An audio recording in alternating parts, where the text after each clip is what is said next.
রবীন্দ্রনাথের উপরে রাগ করে বাদ দেওয়া না। রবীন্দ্রনাথ আল্লাহর ওলি ছিলেন,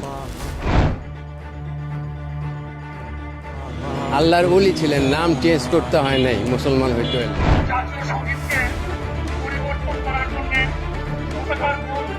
গোলামের বাচ্চা আজকে জাতীয় সঙ্গীতকে পরিবর্তন করার কথা বলছে। সাবধান, দেশে আবারও পুনরুজ্জীবিত করানো হচ্ছে শাহবাগী চেতনার আবেগময়ী নাস্তিকদের। রক্তাক্ত জুলাইয়ে ছাত্রদের রক্তমাখা লাশ চৌকির সামনে দেখেও যাদের চৌকের পাতা নড়েনি, তারা আজ কান্নার আবেগে ভাসছেন রবি ঠাকুরের আমার সোনার বাংলা গান শুনে। টানাটানি করবে না, কেউ ছিনিমিনি খেলবে না, আমি আমার সঙ্গীত বাদ দিতে পারবো না। আপনি যদি একজন মুসলমান হন এবং 25 লাইনের পুরো কবিতাটি পড়ে দেখেন, তাহলে বুঝতে পারবেন কোথায় এবং কাকে উদ্দেশ্য করে লেখা হয়েছিল সেই কবিতাটি।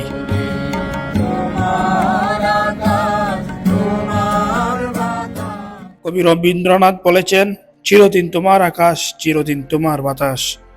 রবীন্দ্রনাথ যতবার এই কথাটি উল্লেখ করেছে, ততবার তাদের মা কালীকে উদ্দেশ্য করেছে। তোমার আকাশ তোমার বাতাস, যতবার ঠাকুর বলছে তোমার আকাশ তোমার বাতাস, ততবার ঠাকুর তার মা কালী মাকে বলছে ওমা তোমার আকাশ তোমার বাতাস। তাই আব্দুর রাজ্জাক বিন ইউসুফ বলেছেন তোর বাপের আকাশ। কৌশলে এই জাতিকে শিরক করানো হচ্ছে এই কবিতাটি দিয়ে, যা এই আমাদের দেশের কলা বিজ্ঞানীরা বুঝেও না বোঝার ভান করতেছে। এই জাতীয় সঙ্গীতের নামে শিরকি সঙ্গীত ঢুকিয়ে দেওয়া হচ্ছে মুসলমানের জাতীয় সঙ্গীত একটি মুসলমান রাষ্ট্রের ভিতরে।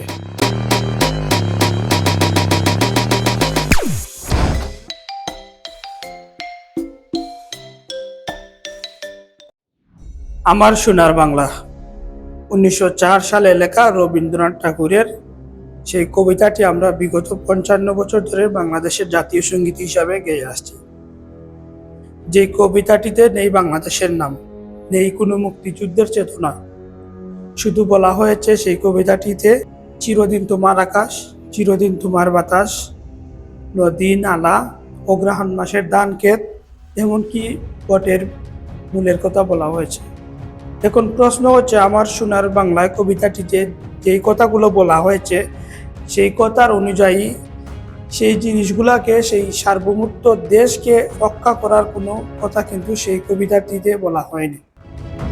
সেই দেশকে কি করে একটা জাতি প্রটেক্ট করবে, সেই কথা কিন্তু একবারের জন্য হলেও বলা হয়নি।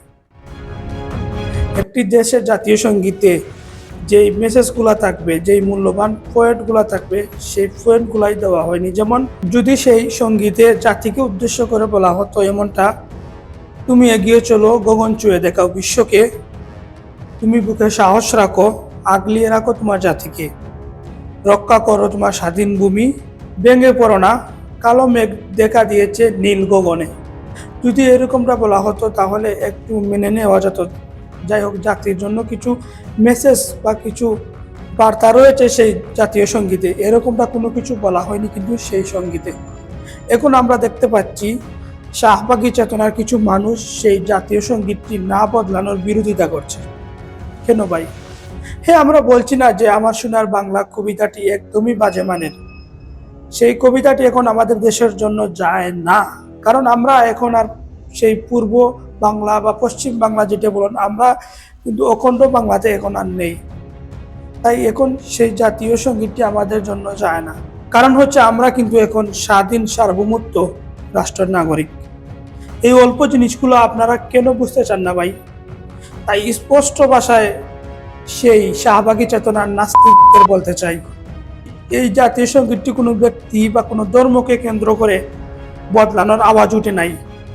এই জাতীয় সঙ্গীতটি বদলানোর আওয়াজ উঠেছে দেশের স্বার্থে, দেশের জনগণের স্বার্থে, দেশের জনগণের কল্যাণের জন্য সেই জাতীয় সঙ্গীতটি বদলানোর আওয়াজ উঠেছে।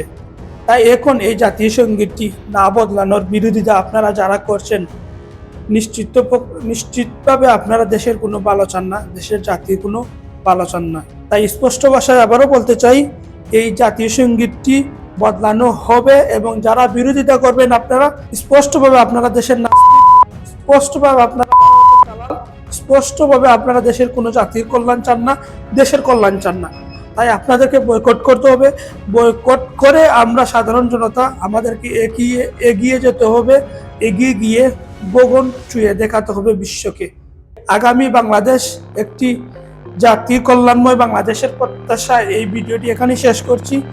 ভিডিওটি ভালো লাগে থাকলে ফলো দিয়ে রাখতে পারেন। আল্লাহ হাফিজ।